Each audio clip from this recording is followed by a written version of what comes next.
আসসালামু আলাইকুম বন্ধুরা, আশা করি সবাই সুস্থ আছেন। বন্ধুরা, স্ক্রিনে বর্তমানে আপনারা যে ভিডিও ফুটেজটি দেখছেন, এগুলো মাত্র 2 দিন পূর্বেই ইরানের রাষ্ট্রায়ত্ত টেলিভিশন প্রকাশ করেছে। এগুলো খুবই স্পর্শকাতর ভিডিও ফুটেজ, ইসরায়েলের যে পরমাণু স্থাপনা তার ভিডিও ফুটেজ, এবং ইসরায়েলের 189 জন পরমাণু বিজ্ঞানী কোথায় থাকেন, তার মুভমেন্ট কি, তার বাড়ি কি, সকল তথ্য এখন ইরানের হাতে এসে পড়েছে। আপনারা নিশ্চয়ই জানেন এই ঘটনার শুরু চলতি বছরের জুলাই মাসে, যখন ইরানের গোয়েন্দা সংস্থা হঠাৎ করেই ইসরায়েলের ভেতর একটি গুরুত্বপূর্ণ মিশন পরিচালনা করে এবং ইসরায়েলের ব্যাপক নথিপত্র হাতিয়ে নেয়। ইস্যুটিকে কেন্দ্র করে ওই সময় ইরান ঘোষণা দিয়েছিল তাদের কাছে স্পর্শকাতর কিছু তথ্য রয়েছে ইসরায়েলের পরমাণু ইস্যুকে কেন্দ্র করে, যা দিয়ে তারা শক্তিশালী অ্যাকশন নেবে। এখন পরমাণু বিষয়কে কেন্দ্র করে গোপন নথিপত্র হাতে এসেছে। এগুলো দিয়ে ইরান আসলে কি অ্যাকশন নেবে? দেখুন, ইরান ইসরায়েলের যে পুরনো পাওনা রয়েছে সেটা বুঝিয়ে দেবে। এর পূর্বে ইরানের পরমাণু বিজ্ঞানীদের উপর যেইভাবে অতর্কিত হামলা করেছিল ইসরায়েল, গোপন হামলা তার পাল্টা হামলা করবে। 189 জন ইসরায়েলের বিজ্ঞানী সরাসরি ইরানের গোয়েন্দা সংস্থার টার্গেটে। তাদের বাড়ি ঘর, তাদের মুভমেন্ট, তারা কোন রাস্তা দিয়ে যান, সকল কিছুই ইরানের গোয়েন্দা সংস্থারা অবগত রয়েছেন। যে কোনো মুহূর্তে তাদের উপর হামলা হতে পারে আশঙ্কা ছিল, আর হামলা হয়ে গেছে। স্ক্রিনে বর্তমানে আপনারা যে ভিডিও ফুটেজটি দেখছেন, এটি ইসরায়েলের রাজধানীর যে তেল আবিবের শহর রয়েছে রাস্তা, তার দৃশ্য। সেখানে একটি গাড়িকে টার্গেট করে গতকালকে হঠাৎ করেই এই শক্তিশালী হামলা হয়, এবং নিশ্চয়ই দেখতে পাচ্ছেন গাড়িটির অবস্থা কি। গাড়ির ভেতর যে যাত্রী ছিলেন তার অবস্থা আসলে কি হয়েছে সেই বিষয়ের ব্যাখ্যা করার প্রয়োজন নেই। যোগ এই হামলার সত্যতা ইসরায়েলের সংবাদ মাধ্যম দ্য টাইমস অফ ইসরায়েল স্বীকার করেছে। স্ক্রিনে নিশ্চয়ই আপনারা দেখতে পাচ্ছেন এই বিষয়ে তারা একটা প্রতিবেদন প্রকাশ করেছে। 46 বছর একজন ব্যক্তি এই গাড়ির ভেতরে ছিলেন, তার সঙ্গে তার ড্রাইভারও ছিল। 46 বছরের সেই ব্যক্তির অবস্থা খুবই খারাপ, তবে তিনি মারা যাননি। দেখুন, ইসরায়েল সম্পর্কে যেমনটা আমরা জানি, ইসরায়েলের কোনো নাগরিক কোনো হামলায় সাথে সাথে মারা যায় না। তারা সামান্য আহত হয়, তবে পরবর্তী সময় তারা মারা যায়, কারণ তারা হলো স্টিলের তৈরি, বিভিন্ন ধরনের ধাতুর তৈরি। ইসরায়েলি সরকার আনুষ্ঠানিকভাবে এই হামলাকে ইরানের একটি সন্ত্রাসী হামলা হিসেবে আখ্যায়িত করেছে। এখন প্রশ্নটা হলো, ইরানের মতো শক্তিশালী দেশ একটি গাড়ির ভেতর কেন হামলা করলো, আর সেই গাড়ির ভেতর কে ছিলেন? এই বিষয়ে ইসরায়েল কোনো মন্তব্য করেনি, তবে আন্তর্জাতিক সংবাদ মাধ্যম বলছে তিনি ছিলেন ইসরায়েলের একজন পরমাণু বিজ্ঞানী। এবং ঐতিহাসিকভাবে ইসরায়েলের সঙ্গে যে দেনা পাওনা বাকি রয়েছে, ইসরায়েলকে সেই দেনা পাওনা ফেরত দিতেই হবে। তাকে সেগুলো বুঝিয়ে দেবে ইরান, আর সেগুলো বুঝিয়ে দেওয়া শুরু হয়েছে। ইরানের যে পরমাণু বিজ্ঞানী রয়েছে তাদের উপর দশকের পর দশক ধরে হামলা করেছে একেবারে নিবিড়ভাবে ইসরায়েল, এবং ক্ষয়ক্ষতিও তাদের হয়েছে। তবে ইসরায়েলের বিরুদ্ধে পাল্টা পদক্ষেপ তেমন দেখা যায়নি। ইরানের বর্তমান গোয়েন্দা সক্ষমতা এমন পর্যায়ে পৌঁছে গেছে, ইসরায়েলের অভ্যন্তরেও একটি শক্তিশালী নেটওয়ার্ক তারা তৈরি করতে সক্ষম হয়েছে। আর এখন কিন্তু সেই পাল্টা প্রতিশোধের পালা।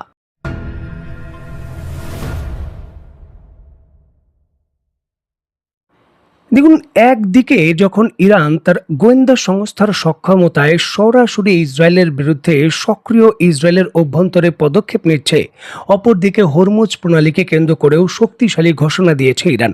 ইরান ঘোষণা দিয়েছে এই হরমুজ প্রণালীর একেবারে উপকূলে ইরান একটি শক্তিশালী পরমাণু স্থাপনা তৈরি করবে। দেখুন, ইরান পরিষ্কারভাবেই ঘোষণা দিয়েছে ইরান হরমুজ প্রণালীর উপকূলে শক্তিশালী একটি পারমাণবিক বিদ্যুৎ কেন্দ্র তৈরি করবে, যার সক্ষমতা হবে 5000 মেগাওয়াট। আর এই 5000 মেগাওয়াট বিদ্যুৎ উৎপাদনের জন্য রাশিয়ার সহযোগিতায় এই হরমুজ প্রণালীর উপকূলে অন্তত 16 থেকে 17টি 300 মেগাওয়াটের যে নিউক্লিয়ার রিঅ্যাক্টর রয়েছে সেটা তারা স্থাপন করবে, এবং এই বিষয়ে জোরে সোরেই তারা কাজ শুরু করেছে।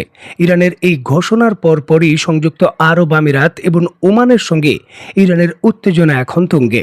দেখুন, হরমুজ প্রণালী কৌশলগতভাবে এমন একটি স্থানে অবস্থিত যেটা সরাসরি মধ্যপ্রাচ্যের যে জিসিসি-ভুক্ত দেশ রয়েছে তাদের সকল আমদানি বাণিজ্য এবং জ্বালানি রপ্তানিকে নিয়ন্ত্রণ করে। হরমুজ প্রণালী দিয়েই বর্তমান পৃথিবীর অন্তত পক্ষে মোট জ্বালানি চাহিদার 30% রপ্তানি করা হয়। এছাড়াও প্রাকৃতিক গ্যাসের বিপুল পরিমাণের সাপ্লাই এই পথ দিয়েই যায়, এবং জিসিসি-ভুক্ত কান্ট্রি যেমন সৌদি আরব, সংযুক্ত আরব আমিরাত, কুয়েত, কাতার, ওমান এবং বাহরাইন, এই দেশগুলোর যে বিপুল পরিমাণের পণ্য চাহিদা রয়েছে, পৃথিবীর বিভিন্ন দেশ থেকে সাপ্লাই দেওয়া হয় সেটাও কিন্তু এই হরমুজ প্রণালী দিয়ে যায়।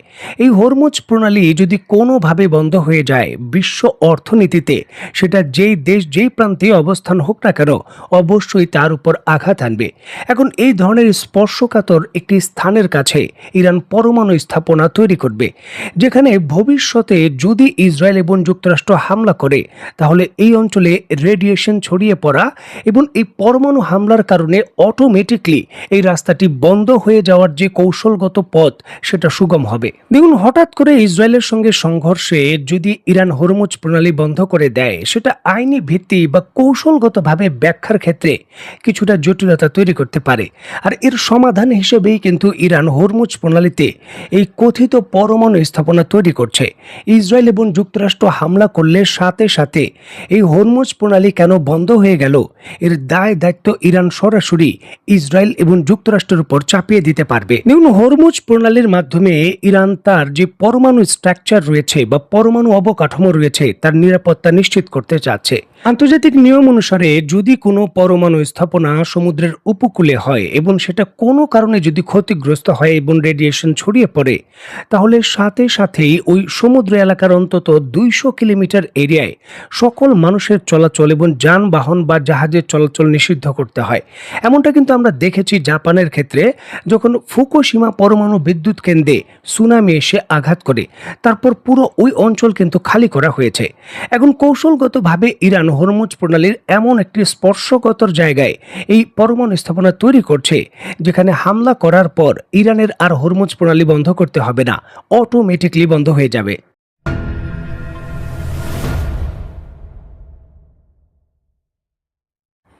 ইরান তার নিজস্ব উদ্ভাবনী প্রক্রিয়া এবং সামরিক সক্ষমতা এবং সামরিক উৎপাদনের মাধ্যমে নিজেদের যে উত্থান ঘটিয়েছে, এর সঙ্গে সঙ্গে তারা বিচক্ষণতার সঙ্গে তাদের যে কূটনীতিক পেশিশক্তি এবং কূটনীতিক কৌশল রয়েছে তারও অনেকটা উন্নতি করেছে। হরমুজ প্রণালীর মতো একটি ঝুঁকিপূর্ণ স্থানে পরমাণু স্থাপনা, এটি ঘোষণা দেওয়ার সাথে সাথেই মধ্যপ্রাচ্যের অন্যান্য দেশ কৌশলগতভাবে ব্যাপক চাপের মধ্যে পড়ে গেছে। সংযুক্ত আরব আমিরাত, সৌদি আরব ইরানের এই সিদ্ধান্তের তীব্র নিন্দা করেছে। সৌদি আরব এবং সংযুক্ত আরব আমিরাতের পক্ষ থেকে ইরানকে এই সিদ্ধান্ত থেকে সরে আসার আহ্বান জানানো হয়েছে। হরমুজ প্রণালী কখনোই কোনো পরমাণু স্থাপনার জন্য উপযুক্ত স্থান নয়। এটা ঝুঁকিপূর্ণ একটা জায়গা, যেখানে কৌশলগত উপকূলীয় যে মিসাইল রয়েছে তা দিয়ে আক্রমণ করলেও সেটা সরাসরি ক্ষতিগ্রস্ত হতে পারে এবং নিউক্লিয়ার রেডিয়েশন ছড়িয়ে এই পুরো পার্সিয়ান সাগরের যে পানি রয়েছে সেগুলো ক্ষতিগ্রস্ত হতে পারে। আর যদি এমনটা হয় তাহলে সরাসরি এর প্রভাব উপসাগরের যে ধনী ধনী দেশ রয়েছে সেই সকল দেশেও পড়তে বাধ্য। সুতরাং এই পরমাণু স্থাপনা ধ্বংস হয়ে যাওয়া বা যুক্তরাষ্ট্র বা ইসরায়েলের হামলা সরাসরি ওই সকল দেশের জন্যও ঝুঁকি। সুতরাং তাদেরও কিন্তু এটা নিশ্চিত করতে হবে এই পরমাণু স্থাপনার নিরাপত্তা, যার জন্য ইরানের সঙ্গে নিরাপত্তা ব্যবস্থায় পরোক্ষভাবে তারা যুক্ত হয়ে যাবে। আর এই জন্যই কিন্তু তারা এর বিরোধিতা করছে।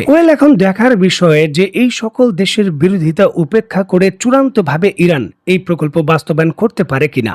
তো বন্ধুরা, আজকের মতো বিদায়। নতুন কোনো ভিডিও নিয়ে আবার দেখা হবে। সেই পর্যন্ত সবাই ভালো থাকবেন, সুস্থ থাকবেন এবং বাংলাদেশকে ভালোবাসবেন। আল্লাহ হাফেজ।